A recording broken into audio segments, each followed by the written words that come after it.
खेसारी लाल यादव के नए गाने का टीजर रिलीज कर दिया गया है, जिस गाने का नाम है जान के जवानी। यह खेसारी लाल यादव की फिल्म राजा राम का ही सॉन्ग होने वाला है। इस सॉन्ग को लिखा है अखिलेश कश्यप ने, और अखिलेश कश्यप जब भी गाने को लिखते हैं तो भाई बवाल गाना होता है। इस गाने को जो लाइन्स है वो काफी गजब की है, ट्रेंड करने वाली लाइन्स है।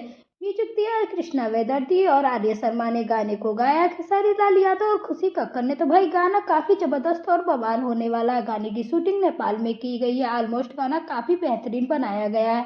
आप सभी को ये गाना काफी पसंद आने वाला है। फनी सॉन्ग होने वाला है। बोलू रे जवनवा हमार जान के जवानी जिंदाबाद। काफी मजा आने वाला है इस सॉन्ग को सुनने के बाद में।